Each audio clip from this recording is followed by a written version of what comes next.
અને એક તમે કોઈ વિરોધ પક્ષની અંદર હોય ને તમે ધારાસભ્ય હોય તો પણ તમને 7 વર્ષની સજા થાય. હું વાત કરું છું ચૈતર વસાવાની, જેને એક ફોરેસ્ટ ખાતાના અધિકારીને થોડોક ટાઈમ પહેલાં એક લાફો મારી દીધો હતો. તો એની અંદર કાલે એને કોર્ટે 7 વર્ષની સજા જાહેર કરી.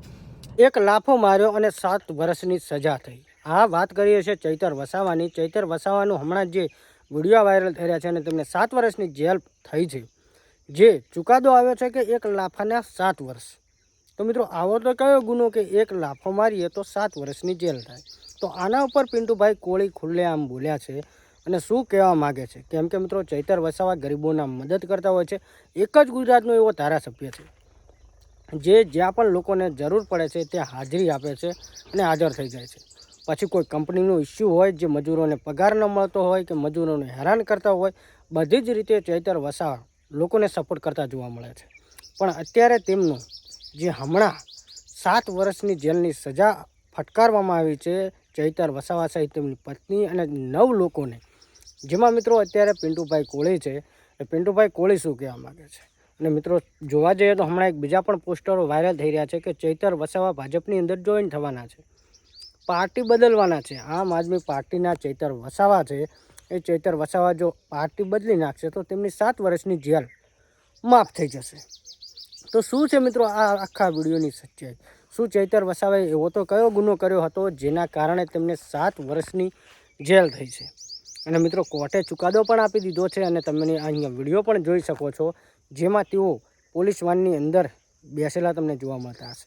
પણ ખરેખર મિત્રો જોવા જઈએ તો ચૈતર વસાવાએ એક કોઈ વન અધિકારીને, બહુ જૂનો કિસ્સો છે મિત્રો, 2022, 23 કે 13નો છે, જેમાં ચૈતર વસાવાએ જે એક વન અધિકારીને લાફો માર્યો હતો એના ઉપર અત્યારે એમને 7 વર્ષની જેલની સજા ફટકારવામાં આવી છે. કોર્ટે ચુકાદો આપી દીધો છે, જેલની અંદર ગયા છે એ પણ પાક્કું થઈ ગયું છે.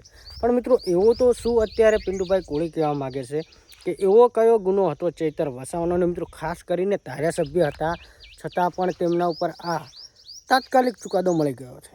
અને આવા તો ઘણા બધા અત્યારે કિસ્સાઓ બનતા રહે છે ગુજરાતની અંદર કે ભારતની અંદર.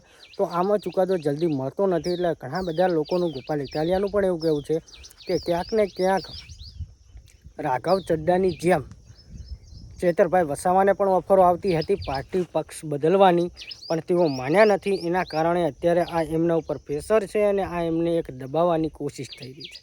એમાં પણ પિન્ટુભાઈ કોળી જે બગદાણા વિવાદની અંદર હતા, એ પિન્ટુભાઈ કોળી સમાજના આગેવાન, એમને પણ અત્યારે ચૈતર વસાવાને સપોર્ટ માટે મેદાનમાં ઉતર્યા છે.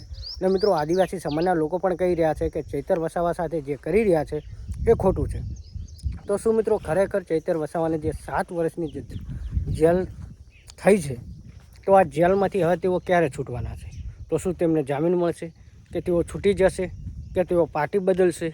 તો મિત્રો અત્યારે ઘણા બધા સવાલો છે. પણ જે ચૈતર વસાવાના સપોર્ટરો છે એ એમને સપોર્ટ કરી રહ્યા છે. પણ અત્યારે પિન્ટુભાઈ કોળીએ પણ ચૈતર વસાવાના સપોર્ટમાં ઉતરી આવ્યા છે અને આ સપોર્ટની અંદર એ લોકો શું કહેવા માગે છે? ખરેખર ચૈતર વસાવાને 7 વર્ષની જેલ થઈ છે અને 9 લોકો છે, ચૈતર વસાવા સહિત 9 લોકો છે જેમને 7 વર્ષની જેલ થઈ છે. અને આ જેલ થવામાં એક મહિલા છે જેમને હમણાં જ પોતાના એક છોકરું પણ છે, જેમને હમણાં જ દુનિયા જોઈ છે, એને પણ શું 7 વર્ષ જેલની અંદર રહેવું પડશે? મિત્રો ઘણા બધા સવાલો છે. પણ અત્યારે જે પિન્ટુભાઈ કોળી જે બોલી રહ્યા છે ચૈતરભાઈ વસાવાના સપોર્ટની અંદર, એ વિડીયો જુઓ અને ખરેખર તમે લોકો ચૈતરભાઈ વસાવાને સપોર્ટ કરતા હોય ને કે એમની સાથે શું થઈ રહ્યું છે અને ચૈતર વસાવાને જો છોડાવવા માગતા હોય તો તમે કમેન્ટ કરી શકો છો. અને ખરેખર એવું તો શું થયું છે જેના કારણે ચૈતર વસાવાને 7 વર્ષ સુધી જેલ વનવાસ ભોગવવો પડશે? તો પિન્ટુભાઈ કોળી અત્યારે જે બોલ્યા છે, જે સપોર્ટની અંદર બોલ્યા છે, જે વિડીયો વાયરલ થઈ રહ્યો છે, એ વિડીયો જુઓ અને વિડીયો જોયા બાદ તમે લોકો શું કહેવા માગો છો કમેન્ટ કરવાનું ભૂલતા નહીં. બાકી ચેનલ પર પહેલી વાર આવે તો આપણી ચેનલને સબસ્ક્રાઈબ કરજો.